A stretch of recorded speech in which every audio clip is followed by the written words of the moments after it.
കേരളത്തിലെ എന്റെ സഹോദരി സഹോദരന്മാരെ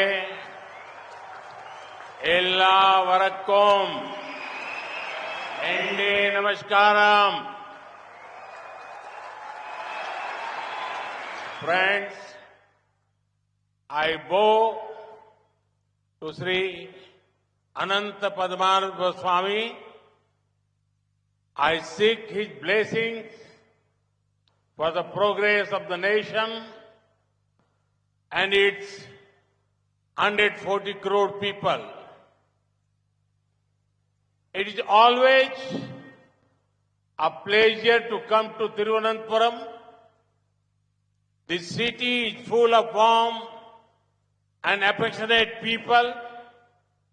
I remember when I was here last year, thousands of people had gathered along the roads to bless me. I get so much love from the people of Kerala. This also motivates me to repay their faith with more hard work.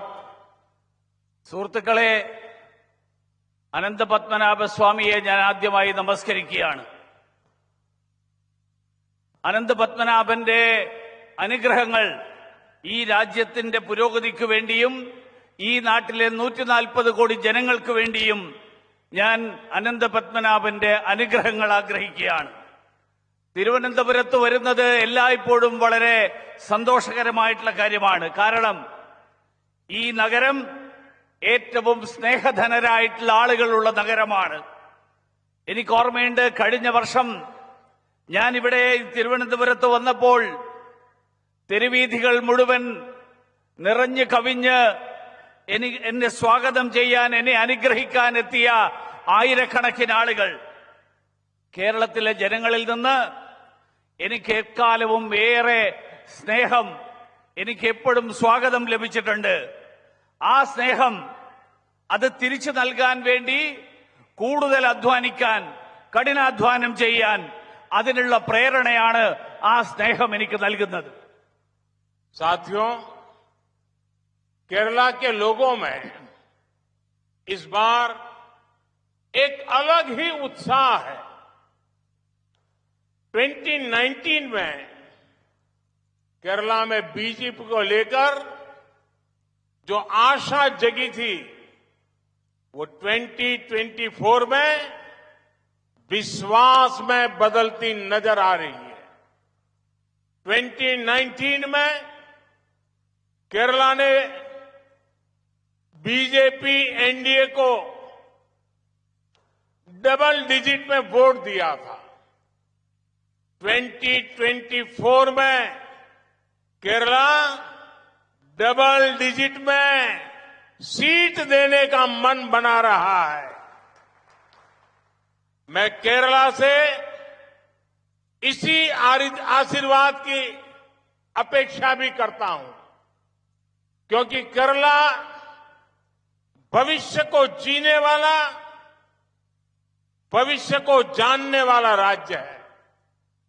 और 2024 में कुछ महीनों बाद क्या होने वाला है, ये भविष्य अब किसी से छुपा नहीं है.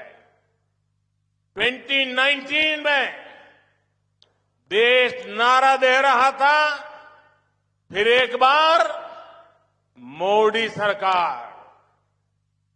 2024 में हर कोई कह रहा है, अब की बार 400 पार.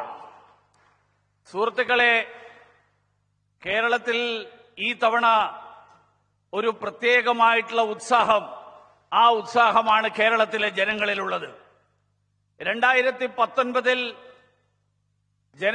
കേരളത്തിലെ ജനങ്ങളുടെ മനസ്സിൽ ബിജെപിയെക്കുറിച്ച് എന്തൊക്കെ പ്രതീക്ഷകളാണോ ഉണ്ടായിരുന്നത്, ആ പ്രതീക്ഷകൾ ഇന്ന് 2024 എത്തിയപ്പോൾ അത് പ്രതീക്ഷയിൽ നിന്ന് വിശ്വാസമായിട്ട് മാറിയിരിക്കുകയാണ്. 2019 കേരളം ബിജെപി എൻഡിഎ സഖ്യത്തിന് ഡബിൾ ഡിജിറ്റ് വോട്ട് നൽകിയെങ്കിൽ ഈ തവണ അത് ഡബിൾ ഡിജിറ്റ് സീറ്റായിട്ട് മാറാൻ പോവുകയാണ്. അങ്ങനെ ഒരു അഭ്യർത്ഥനയാണ്, അങ്ങനെ ഒരു അനുഗ്രഹം നൽകണമെന്നാണ് എനിക്ക് കേരളത്തിലെ ജനങ്ങളോട് പറയാനുള്ളത്. കാരണം കേരളം എന്ന് പറഞ്ഞാൽ കാലത്തിന് മുന്നേ നടക്കുന്നവരാണ്, കാലത്തിന് മുന്നേ ചിന്തിക്കുന്നവരാണ്. 2024 ഈ രാജ്യത്ത് ഏതാനും മാസങ്ങൾക്ക് ശേഷം എന്താണ് സംഭവിക്കാൻ പോകുന്നത് എന്നുള്ളത് ഒരു രഹസ്യമായിട്ടുള്ള കാര്യമല്ല. 2019 മുദ്രാവാക്യം ഒരിക്കൽ കൂടി മോദി സർക്കാർ എന്നായിരുന്നുവെങ്കിൽ 2024 ഈ തവണത്തെ മുദ്രാവാക്യം 400-ലധികം സീറ്റുകൾ എന്നുള്ള മുദ്രാവാക്യമാണ് ഉയർത്തപ്പെട്ടിട്ടുള്ളത്. साथियों, 2024 के लोकसभा चुनाव में विपक्ष अपनी हार मान चुका है.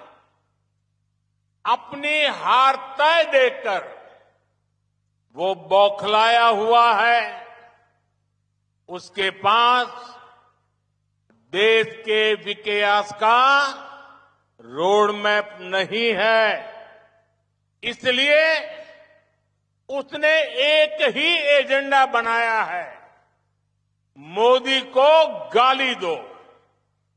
मैं केरला के प्रतिभावान लोगों को जानता हूं. केरला कभी ऐसी नकारात्मक सोच रखने वालों को उनके साथ कभी भी खड़ा नहीं होगा. केरला इस बार राष्ट्र निर्माण के लिए बीजेपी को, एनडीए को आशीर्वाद देगा. यहां बीजेपी जिस तरह पदयात्रा निकाल रही है, जिस तरह सुरेंद्रन जी के साथ लोग सड़कों पर कंधे से कंधा मिलाकर चल रहे हैं, वो अपने आप में बहुत बड़ा संदेश है. केरला का ये मिजाज ही भाजपा के लिए 370 सीटों के लक्ष्य को आसान बनाएगा. मैं आपको ये विश्वास दिलाने आया हूं कि आपकी आकांक्षाओं को, केरला के सपनों को साकार करने में मोदी कोई कमी नहीं छोड़ेगा. और ये मोदी की गारंटी है. സുഹൃത്തുക്കളെ, 2024 ലോക്സഭാ തെരഞ്ഞെടുപ്പ്, ആ തെരഞ്ഞെടുപ്പിൽ പരാജയപ്പെടും എന്നുള്ള കാര്യം പ്രതിപക്ഷം ഉറപ്പാക്കിയിരിക്കുകയാണ്. അങ്ങനെ സ്വയം പരാജയപ്പെടുമെന്ന് ഉറപ്പായ പ്രതിപക്ഷത്തിന് സമനില തെറ്റിയിരിക്കുകയാണ്. അതുകൊണ്ട് തന്നെ അവർക്ക് ഈ നാടിന്റെ വികസനത്തിന് വേണ്ടിയിട്ടുള്ള ഒരു റോഡ് മാപ്പും അവരുടെ മുന്നിലില്ല. അവർക്ക് ഒരൊറ്റ അജണ്ട മാത്രമേ ഉള്ളൂ: നരേന്ദ്രമോദിയെ ചീത്ത വിളിക്കുക, ആക്ഷേപിക്കുക. കേരളത്തിലെ ജനങ്ങൾ കഴിവുറ്റ ജനങ്ങളാണ്, പ്രതിഭാധനരായിട്ടുള്ള ജനങ്ങളാണ്. കേരളം ഒരിക്കലും ഇത്തരത്തിലുള്ള നെഗറ്റീവായിട്ടുള്ള ചിന്താഗതികൾ, അങ്ങനെയുള്ള ചിന്താഗതികളോടൊപ്പം നിൽക്കുന്നവരല്ല.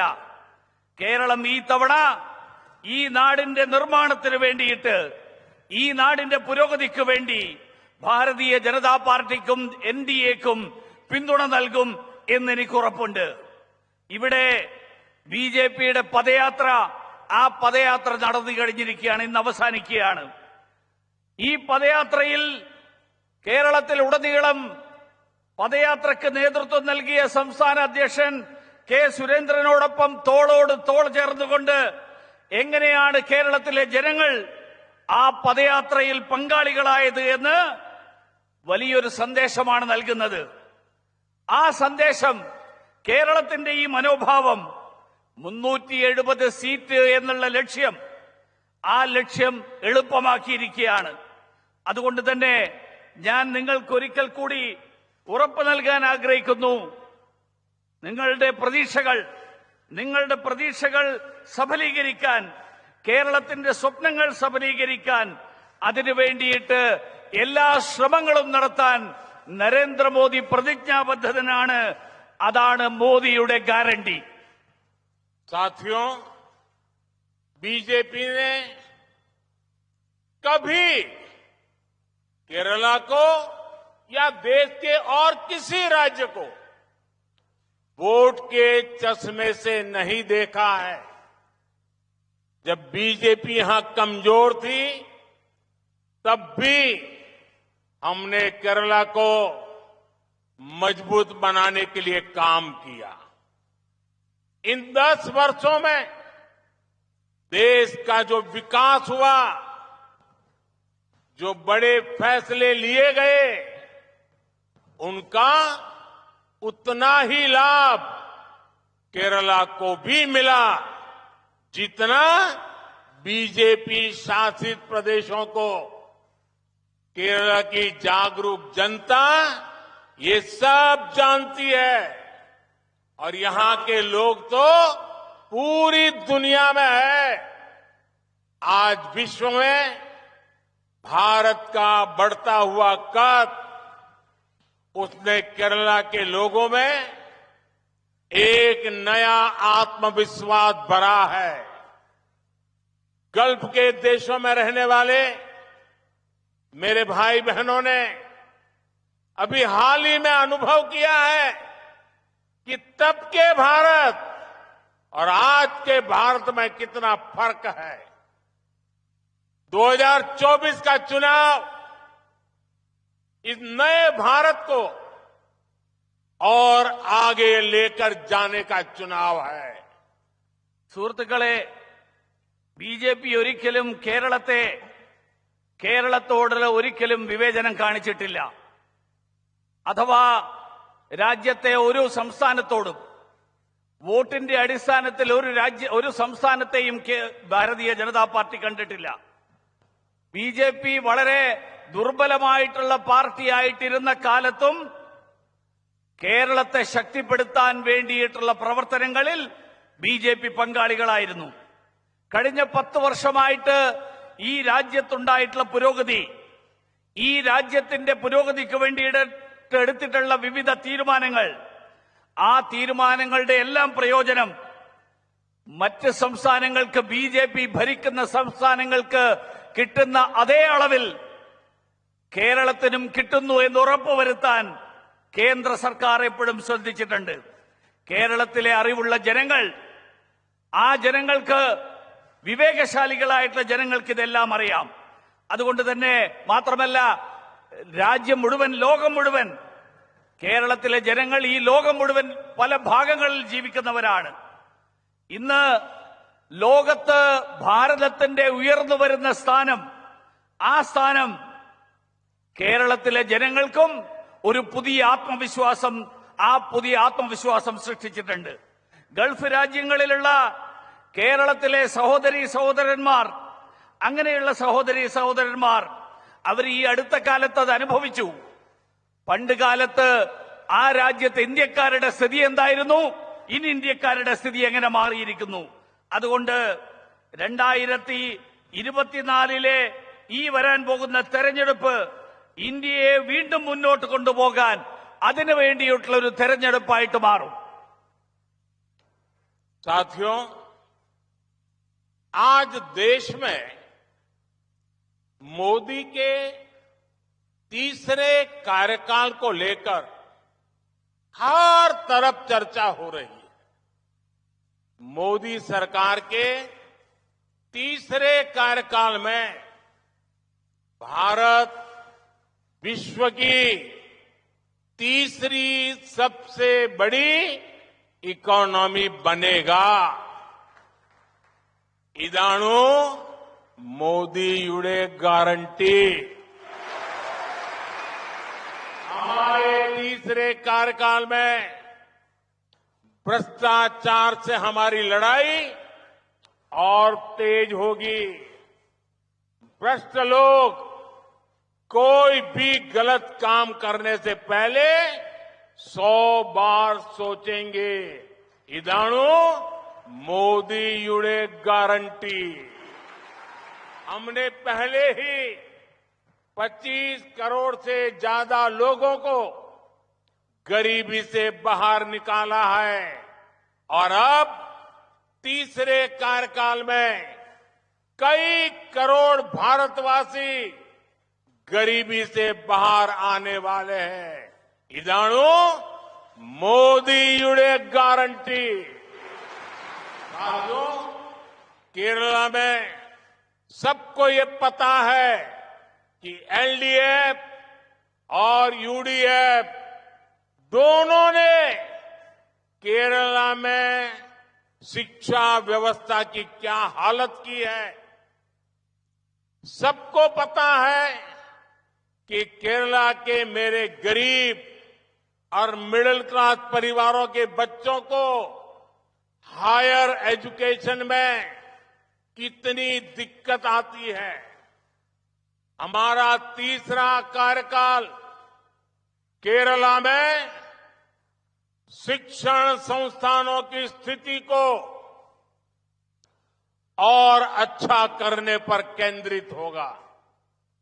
इससे हमारे सामान्य परिवार के बच्चों के लिए नए रास्ते बनेंगे।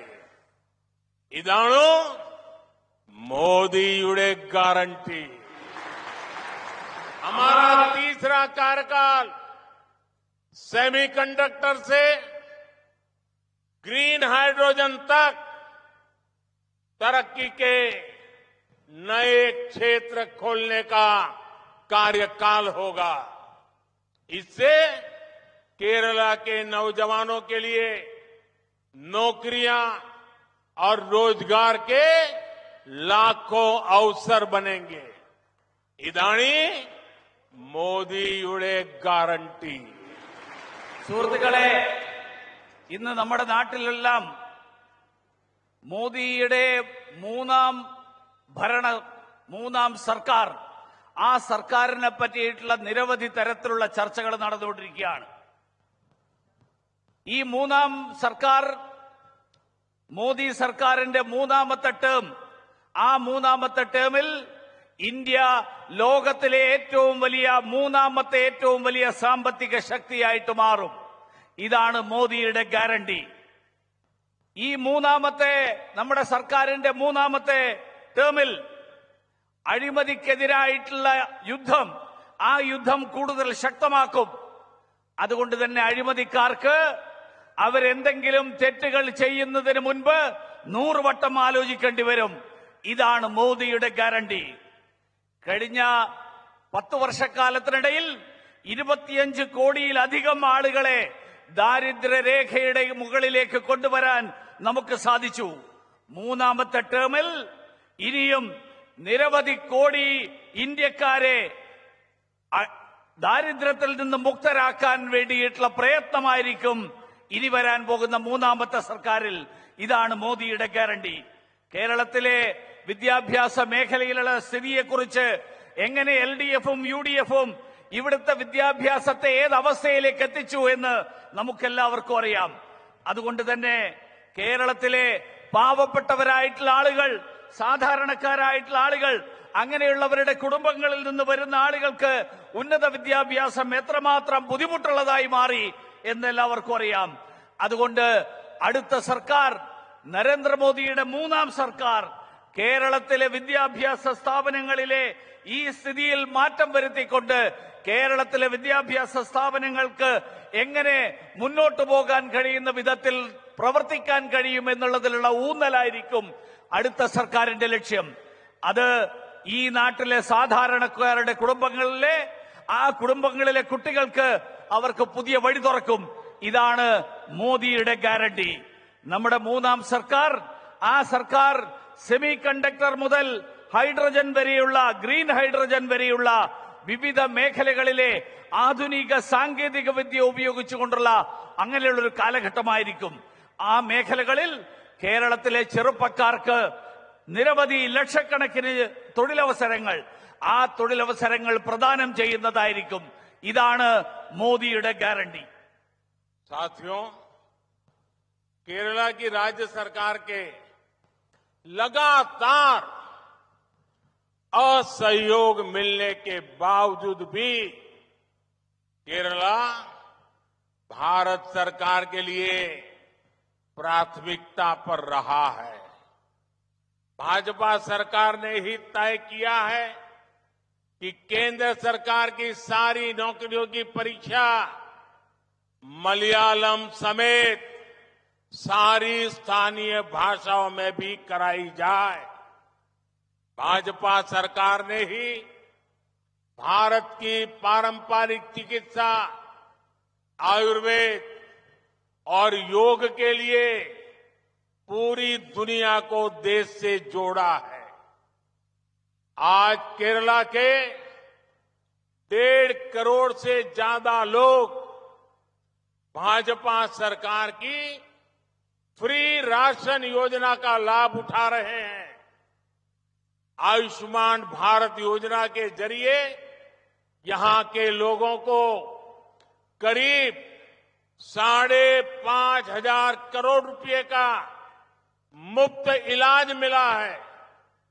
केरला के 36 लाख से अधिक घरों को जल जीवन मिशन के तहत नल से जल की सुविधा मिली है.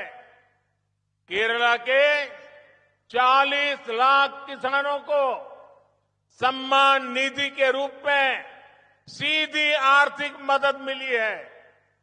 केरला के युवा रोजगार देने वाले उद्यमी बने. इसके लिए राज्य में 50 लाख से अधिक मुद्रा लोन बांटे गए हैं. इसमें ज्यादातर लाभार्थी हमारी बेटियां हैं. वंदे भारत से हाईवे प्रोजेक्ट तक केरला में आज न्यू जनरेशन इंफ्रास्ट्रक्चर पर खूब काम किया जा रहा है. സുഹൃത്തുക്കളെ, കേരളത്തിലെ സംസ്ഥാന സർക്കാരിന്റെ നിസ്സഹകരണം ഉണ്ടായിട്ട് പോലും കേന്ദ്ര സർക്കാർ വികസന കാര്യങ്ങളിൽ കേരളത്തിന് ഏറ്റവും ഉയർന്ന മുൻഗണനയാണ് നൽകിക്കൊണ്ടിരിക്കുന്നത്. ഭാരതീയ ജനതാ പാർട്ടിയുടെ നേതൃത്വത്തിലുള്ള സർക്കാർ നമ്മുടെ എല്ലാ തൊഴിലുകളും, അതിനുവേണ്ടിയിട്ടുള്ള പരീക്ഷകൾ, ആ പരീക്ഷകൾ മലയാളം ഉൾപ്പെടെയുള്ള എല്ലാ പ്രാദേശിക ഭാഷകളിലും എഴുതാൻ കഴിയുന്ന വിധത്തിൽ ആ പരീക്ഷാ സംവിധാനത്തിൽ മാറ്റം വരുത്തിയിരിക്കുകയാണ്. അതുമാത്രമല്ല, കേന്ദ്ര സർക്കാർ നമ്മുടെ പരമ്പരാഗത ചികിത്സാ സംവിധാനങ്ങൾ, ആയുർവേദം, യോഗ ഉൾപ്പെടെയുള്ള കാര്യങ്ങൾ, ആ കാര്യങ്ങൾ ലോകത്തെ മുഴുവൻ തന്നെ അതുമായിട്ട് ബന്ധപ്പെടുത്തിയിരിക്കുകയാണ്. ഇന്ന് കേരളത്തിൽ 1.5 കോടിയിലധികം ആളുകൾ കേന്ദ്ര സർക്കാർ നൽകുന്ന സൗജന്യ ഭക്ഷ്യധാന്യ വിതരണത്തിന്റെ പ്രയോജനം ലഭിക്കുന്നവരാണ്. ആയുഷ്മാൻ ഭാരത് പദ്ധതിയിലൂടെ ഏതാണ്ട് 5.5 കോടി ആളുകൾക്ക് 5.5 കോടി രൂപ കേരളത്തിലെ ജനങ്ങൾക്ക് ആയുഷ്മാൻ ഭാരതിന്റെ പ്രയോജനം ലഭിച്ചിരിക്കുകയാണ്. കേരളത്തിലെ 36 ലക്ഷത്തിലധികം വീടുകളിൽ ജലജീവൻ മിഷന്റെ ഭാഗമായിട്ട് പൈപ്പ് വെള്ളം ലഭിക്കുന്ന, പൈപ്പിലൂടെ കുടിവെള്ളം കിട്ടുന്ന സംവിധാനം ഉണ്ടായിരിക്കുകയാണ്. കേരളത്തിലെ 40 ലക്ഷത്തോളം കർഷകർക്ക് കിസാൻ സമ്മാൻ നിധിയിലൂടെ സാമ്പത്തിക സഹായം ലഭിക്കുകയാണ്. കേരളത്തിലെ യുവാക്കൾക്ക് തൊഴിലവസരങ്ങൾ സൃഷ്ടിക്കുക, അവർ സംരംഭകരാവുക എന്നുള്ള ലക്ഷ്യത്തോടുകൂടി ഈ സംസ്ഥാനത്ത് 50 ലക്ഷത്തിലധികം മുദ്രാ വായ്പകൾ വിതരണം ചെയ്തിരിക്കുകയാണ്. അതിൽ ബഹുഭൂരിപക്ഷവും നമ്മുടെ സഹോദരിമാർക്കാണ് അതിന്റെ പ്രയോജനം ലഭിച്ചിട്ടുള്ളത്. വന്ദേ ഭാരത് മുതൽ വിവിധ ഹൈവേ പദ്ധതികൾ വരെ കേരളത്തിലുണ്ടായിട്ടുള്ള പുത്തൻ തലമുറയിൽപ്പെടുന്ന അടിസ്ഥാന സൗകര്യ വികസനം, ആ സൗകര്യങ്ങൾക്ക് വേണ്ടിയിട്ടുള്ള പ്രവർത്തനങ്ങൾ, ആ പ്രവർത്തനങ്ങളും കേരളത്തിൽ നടന്നിരിക്കുകയാണ്. साथियों, केरला में बीजेपी कभी सरकार में नहीं रही, लेकिन फिर भी हमने केरला के विकास का पूरा प्रयास किया है। मैंने अपना ट्रैक रिकॉर्ड आपके सामने रख दिया है, लेकिन कांग्रेस और कम्युनिस्टों के नए गठबंधन का हाल क्या है? उनका एक ही ट्रैक रिकॉर्ड है, एक ही उपलब्धि है। कैसे उन्होंने पूरे देश को दशकों तक एक ही परिवार के कब्जे में रखा। उनके लिए परिवार का हित देश के करोड़ों परिवारों से ऊपर रहा है। कांग्रेस का यही रंग अब कम्युनिस्टों पर भी छा चुका है। केरला में उनकी भी सरकार इसी मॉडल पे चल रही है, क्योंकि ये लोग केरला में तो एक दूसरे के दुश्मन है, लेकिन केरला के बाहर बाकी देश में ये एक दूसरे के बीएफएफ यानी बेस्ट फ्रेंड फॉर एवर है। आप देखिए केरला में ये लोग एक दूसरे पर हत्या का आरोप लगाते हैं, एक दूसरे के कार्यकर्ताओं का जीवन संकट में डालते हैं। कांग्रेस ने तो कम्युनिस्ट सीएम पर घोटालों के आरोप भी लगाए और उन्होंने फांसीवादी तक बता डाला। जवाब में कम्युनिस्ट सरकार ने कांग्रेस के लोगों पर लाठीचार्ज कराया। कम्युनिस्ट अब कांग्रेस की पिछली सरकारों को घोटालों का जिम्मेदार बता रहे हैं।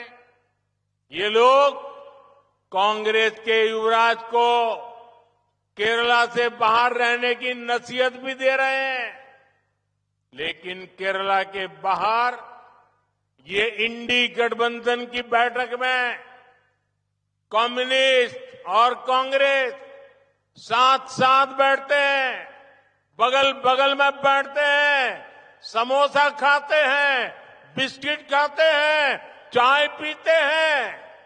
यानी तिरुवनंतपुरम में कुछ और भाषा, दिल्ली में कुछ और बोली। इस धोखाधड़ी का जवाब केरल के मेरे भाइयों बहनों आने वाले चुनाव में हर केरला का नागरिक देने वाला है। സുഹൃത്തുക്കളെ, കേരളം ബിജെപി ഒരിക്കലും ഭരണത്തിലിരുന്ന പാർട്ടിയല്ല. പക്ഷേ കേരളത്തിന്റെ വികസനത്തിന് വേണ്ടിയിട്ട് എക്കാലവും ഭാരതീയ ജനതാ പാർട്ടി പ്രയത്നിച്ചിട്ടുണ്ട്. ഇവിടെ എന്റെ സർക്കാരിന്റെ പ്രവർത്തന റിപ്പോർട്ട് നിങ്ങളുടെ മുന്നിൽ അവതരിപ്പിച്ചു കഴിഞ്ഞു. പക്ഷേ കോൺഗ്രസിന്റെയും സിപിഎമ്മിന്റെയും മുന്നണികൾ, ഈ മുന്നണിയുടെ പുതിയ മുന്നണി സിപിഎം കോൺഗ്രസ് മുന്നണിയുടെ അവസ്ഥ എന്താണ്? അവരുടെ ട്രാക്ക് റെക്കോർഡ് എന്താണ്? അവരുടെ നേട്ടം എന്താണ്? അവരെങ്ങനെ ഈ നാടിനെ ദശകങ്ങളായിട്ട്, പതിറ്റാണ്ടുകളായിട്ട് ഒരൊറ്റ കുടുംബത്തിന് വേണ്ടിയിട്ട് ഈ നാടിനെ അടിയറ വെച്ചു. അവർക്ക് ഒരൊറ്റ കുടുംബത്തിന്റെ താൽപര്യങ്ങൾ, ആ താൽപര്യങ്ങളാണ് നാട്ടിലെ കോടിക്കണക്കിന് ജനങ്ങളുടെ താൽപര്യങ്ങളെക്കാൾ വലുത്. കോൺഗ്രസിന്റെ ഈ സമീപനം അതേ സമീപനം ഇപ്പോൾ കേരളത്തിൽ കമ്മ്യൂണിസ്റ്റുകാരും അവലംബിക്കാൻ തുടങ്ങിയിരിക്കുകയാണ്. കേരളത്തിലെ കമ്മ്യൂണിസ്റ്റ് സർക്കാർ കോൺഗ്രസിന്റെ കുടുംബവാഴ്ചയുടെ, കുടുംബാധിപത്യത്തിന്റെ അതേ മാതൃകയിലാണ് പ്രവർത്തിച്ചുകൊണ്ടിരിക്കുന്നത്. കാരണം കേരളത്തില് ഇവര് പരസ്പരം ശത്രുക്കളായിട്ടാണ് അഭിനയിക്കുന്നത്. പക്ഷെ കേരളത്തിന് പുറത്തുപോയാൽ ഇവരേറ്റവും അടുത്ത ആത്മാർത്ഥ സുഹൃത്തുക്കളാണ്. Best friend for ever, BFF ആണ്. നിങ്ങൾ നോക്കണം, കേരളത്തിലെ ആളുകൾ, കേരളത്തിൽ ഈ രണ്ട് മുന്നണികൾ പരസ്പരം ആരോപണം ഉന്നയിക്കുന്നവരാണ്. പരസ്പരം കൊലപാതകങ്ങളുടെ ആരോപണങ്ങളുണ്ട്, പ്രവർത്തകർക്കെതിരായിട്ടുള്ള ആക്രമണങ്ങളുടെ ആരോപണമുണ്ട്. കോൺഗ്രസ് പറയുന്നത് കമ്മ്യൂണിസ്റ്റ് മുഖ്യമന്ത്രി കുംഭകോണം നടത്തുന്നു, ഫാസിസ്റ്റ് ആണ് എന്നൊക്കെയാണ്. മറുപടിയായിട്ട് കമ്മ്യൂണിസ്റ്റ് സർക്കാർ പറയുന്നത് കോൺഗ്രസുകാരെ ഈ ആരോപണത്തെ നേരിടുന്നത് ലാഠി കൊണ്ടാണ്. കമ്മ്യൂണിസ്റ്റ് സർക്കാർ, ആ സർക്കാർ കോൺഗ്രസിന്റെ മുൻകാല സർക്കാരുകളുടെ അഴിമതികൾ ചൂണ്ടിക്കാണിച്ചുകൊണ്ടാണ് ഇതിന് മറുപടി പറയുന്നത്. പക്ഷേ കേരളത്തിന് പുറത്തു പോകുമ്പോൾ ഇന്ത്യ മുന്നണിയുടെ ഈ രണ്ട് പാർട്ടികളുടെയും നേതാക്കന്മാർ ഒരുമിച്ചിരിക്കുന്നു, ഒരുമിച്ച് ചായ കുടിക്കുന്നു, ഒരുമിച്ച് ബിസ്ക്കറ്റ് കഴിക്കുന്നു, ഒരുമിച്ച് സമൂസ കഴിക്കുന്നു.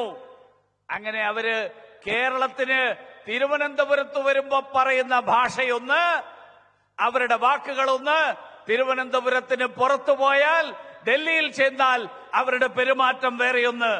ഈ ഇരട്ടത്താപ്പ് വരാൻ പോകുന്ന തെരഞ്ഞെടുപ്പിൽ കേരളത്തിലെ ജനങ്ങൾ മറുപടി കൊടുക്കും എന്നുള്ള കാര്യത്തിൽ എനിക്ക് സംശയമില്ല.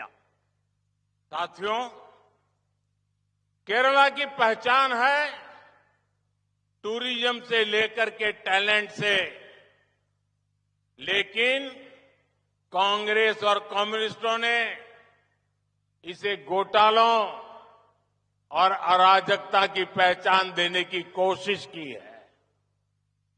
केरला के लोग हर किसी के लिए अपने आतिथ्य भाव के लिए जाने जाते हैं, लेकिन कांग्रेस और कम्युनिस्ट, इनका एक ही एजेंडा रहता है, कैसे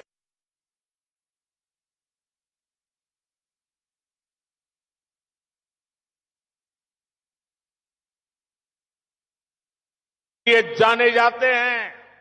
लेकिन कांग्रेस और कम्युनिस्ट सरकारों ने ऐसी स्थितियां बना दी कि यहां नई इंडस्ट्रीज आने से डर लगी है। इसी का असर है कि यहां के लोगों के लिए नौकरी ढूंढ पाना मुश्किल होता जा रहा है। एक बार कांग्रेस, फिर कम्युनिस्ट, एक बार कम्युनिस्ट, फिर कांग्रेस, केरला में बस सरकार बदलती है, हालात नहीं बदलते।